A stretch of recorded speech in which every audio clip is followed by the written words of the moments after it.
Are you ready for a miracle? Are you ready for a miracle? What's up, ladies and gentlemen of YouTube? Boogie290 today coming at you live once again through the power of the internet. And video game sales are one of my favorite things in the world, right? They're good for everybody. They're good for the developer because they sell more copies of their game. They're good for the consumer because we get a cheaper price on a game we want to buy. There's no downside, right? Except, of course, when Epic does it. And then they have developers pulling their games off of the platform because of how badly Epic has done a sale. So Epic Games Launcher decided to do its first big sale. Very similar to the way that Steam does their big sales, and this time it was a huge fail because it resulted in developers pulling games like Borderlands 3 and Bloodlines 2 from the store to keep people from buying these games at a discount. And it's a bit complicated as to why this happened, so bear with me as I try to explain it. When most platforms do a Steam sale, they leave it up to the developer. Do you want your game to be on sale? How deeply discounted do you want the game to be? Steam, Nintendo, PlayStation, everyone does this. They allow the developer to have a choice. And the choice is really important because the developer has to make the decision, is it worth getting my game out to more people so that I have name recognition, they recognize my studio, right? They recognize my game, maybe they'll spend money on the DLC or the microtransactions. Is it better for me to discount my game now knowing that it devalues the value of my game?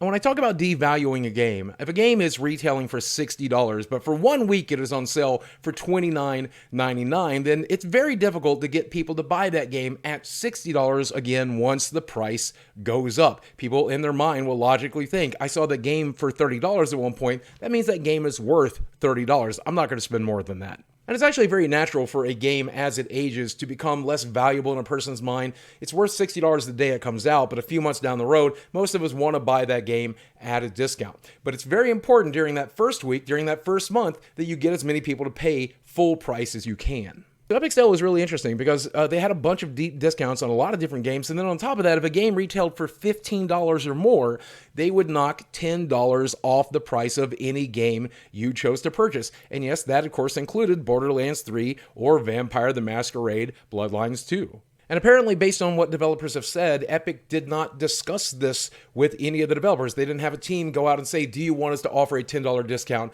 on your game? And to be fair, Epic didn't feel the need to do this because instead of taking $10 away from the developer, they were going to get their full cut. Epic was taking that $10 share out of their portion, out of their pocket, so that you would still continue to get a full amount of your paycheck. So why would they need to contact the developers, right? But it all comes down to devaluing a game. Right now, if you can get Borderlands for $49.99 instead of $59.99, then obviously you're really going to want to do that. And then later, when it goes back up to $59.99, you're going to be far less inclined to buy it at that price because the perceived value is now $49.99 in your mind. Anything more than that is wasting $10. And obviously, I think it's only going to be a handful of people who missed the sale, who will hear about it and become bitter and angry about it and choose not to buy that game. But even if it's only 10% of the people, 5% of the people, 1% of the people, that can severely impact the first week of sales. And that first week of sales is where all the money is. And to make matters worse, these were obviously pre-orders. These aren't brand new games that came out this week.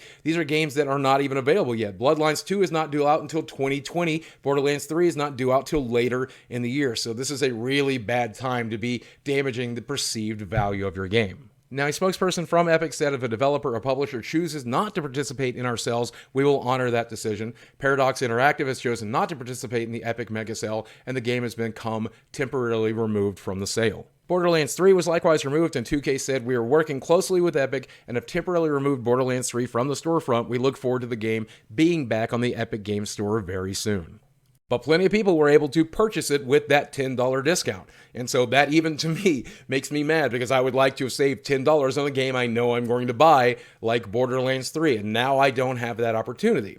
And yes, to be fair, Epic will remove your game from the sale if you choose to not have it in the sale, but that's something they should have done before they put the games up for sale. It should always be up to developers' choice. So if you're under the delusion that Epic is also good for developers, in this case, it definitely was not. And this might be the beginning of the end, because it looks like the folks who are making Bloodlines 2 are fairly frustrated by this. You completely cannot purchase Bloodline 2 on the Epic Store, and you can still purchase it on Steam. So they might have decided they are done with Epic and have decided to go with Steam exclusively, or Epic might be able to coax them back sometime closer to release. And that's just the big name games like Borderlands 3 and Bloodlines 2, games that are going to retail for $60.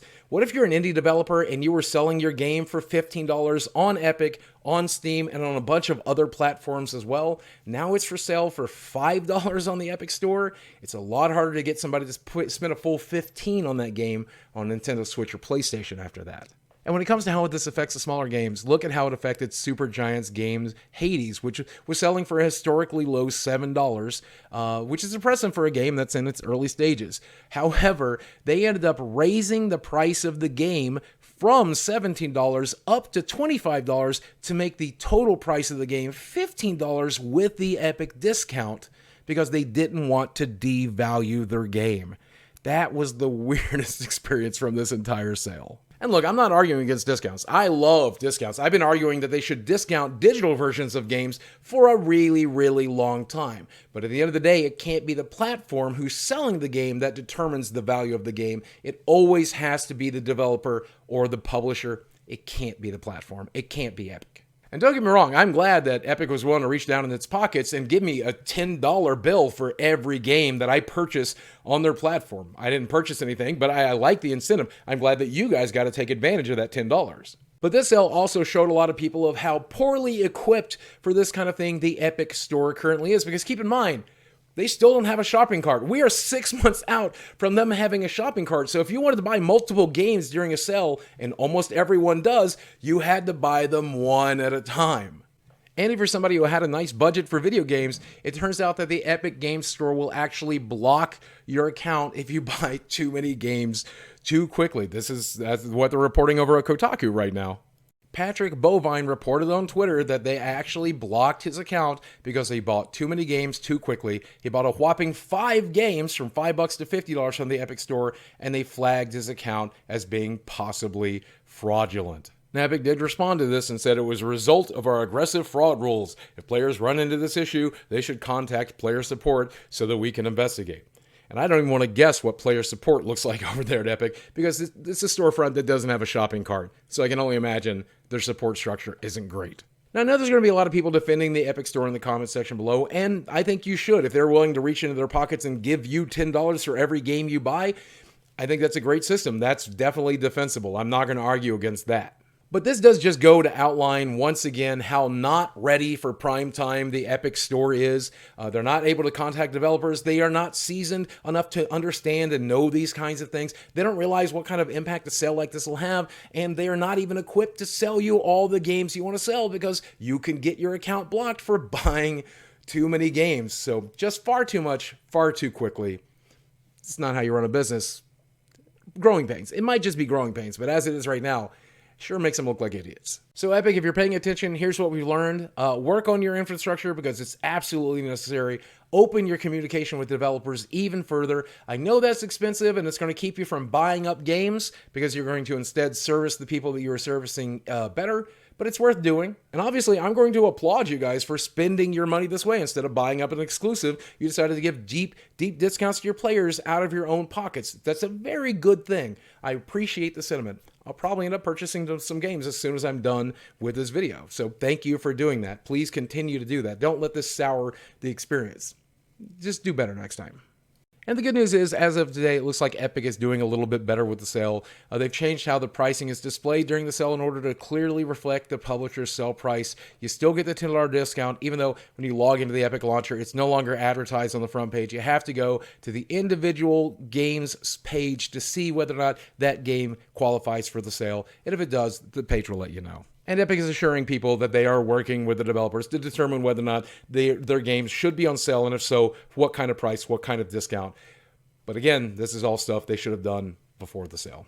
Now, again, this is one man's opinion, and I know I could be wrong, and I know you're going to let me know in the comments section down below. And while you're down there, let me know, did you buy any games from the Epic sale? If you decided this would be what would finally get you to install the launcher, are you still protesting and refusing to get that launcher? Let me know in the comments section below. While you're down there, drop a like on this video, hit subscribe to the channel if you haven't so you can see more videos like this. Hit that notification bell if you want to be notified as soon as one of these videos goes live, because if you do, if you're one of the first people to watch those videos, you can guarantee the success of that video. And if you do that, it'll mean the world to me. Guys, as always, let me say thank you for watching. I love you very much, and I'll speak with you again soon.